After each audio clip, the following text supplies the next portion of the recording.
Bom, para a gente continuar nosso aplicativo, agora a gente tem que implementar o aplicativo gerador de senha, a gente tem que implementar essa opção, que faz com que ele gere senhas em função da opção escolhida, tá?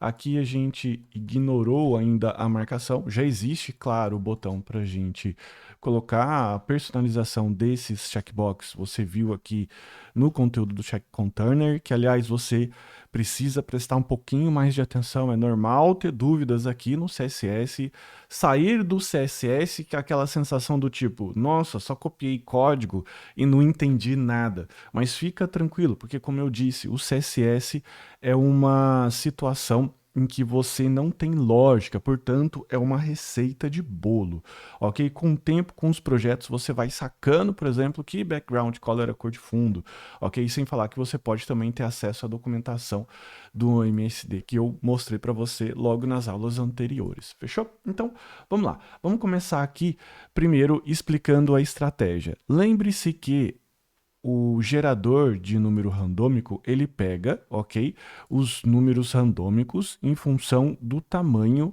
que eu tenho aqui de chars, desse caractere. Então, qual que é a estratégia? A estratégia é compor o chars com caracteres a mais, que seriam esses daqui, em função do que está selecionado, ok?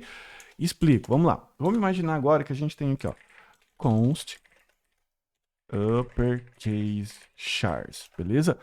O uppercase chars seriam basicamente esses caras aqui, ó. Ó, vamos lá. Coloquei aqui, beleza? Nós teríamos então o const, o number chars, que seriam os números, certo? Os números então seriam esses daqui. E os símbolos, const, symbol, chars, que seriam esses outros aqui.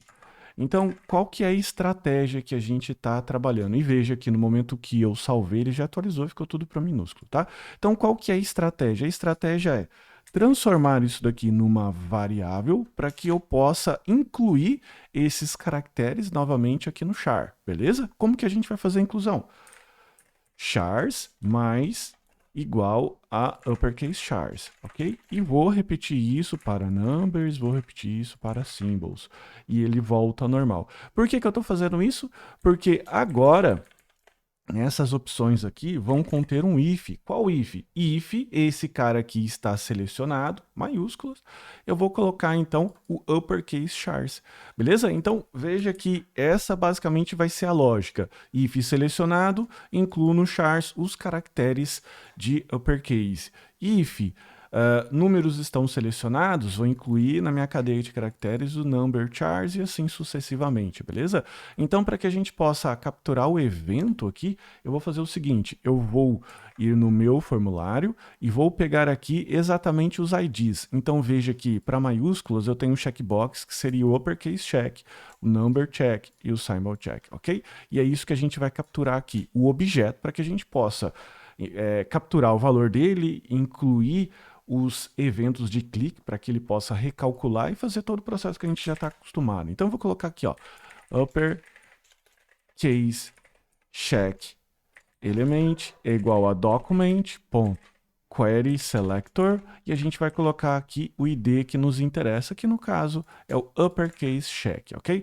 Posso fazer sem o ID?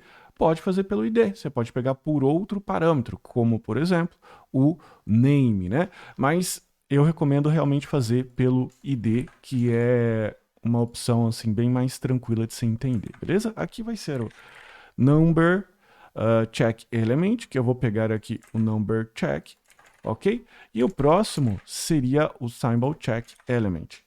Symbol check element, que vai ser esse carinha aqui. Perfeito? Então, tudo que eu preciso fazer agora é colocar aqui um if. Que if? If, por exemplo, uppercase check, ponto value, beleza? Ou melhor, ponto checked, porque ele tem essa propriedade aqui que determina se ele está checado ou não. Essa propriedade é booleana, então, portanto, ela pode ser utilizada diretamente no if, tá? Então, veja aqui, eu tenho aqui, então, o uppercase char sendo utilizado. Por quê? Porque ele está checado. Aqui na opção, eu marquei para ele iniciar checado, perfeito? mas você vai ver depois quando a gente deschecar, a gente vai rodar o método novamente de gerar o password para que ele possa gerar, embaralhar uma outra senha. Por enquanto a gente está fazendo ainda o if, tá? Eu vou colocar ainda aqui os outros, ok? Eu só vou incluir os ifs aqui e vir ajustando depois. Cuidado com copiar e colar aí, galera, porque senão você pode aí copiar e colar coisas erradas, como eu já estou fazendo agora. Number check element e symbol check element. Por que que é perigoso copiar e colar? Cara, porque às vezes você pode esquecer alguma coisa, o programa ali funciona, compila, não dá erro de código, mas na prática ele não funciona aqui, beleza? Então vamos lá. Agora, o que que a gente precisa fazer? Veja aqui, se esse cara está checado, ele inclui o upper, se esse checado inclui o numbers, se esse aqui checa, inclui os symbols. Mas ele não responde aos eventos de clique, que é exatamente isso que a gente precisa fazer agora. No momento que eu crio aqui o meu programinha, eu vou colocar aqui, ó, document.query.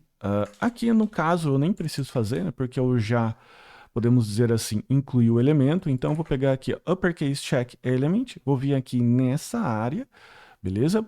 E vou incluir, ó, eu vou incluir perto dessa região do password length element, que é esse cara aqui, por quê? Porque em termos de interface faz sentido, né? Colocar as variáveis próximo das funcionalidades aqui, tá?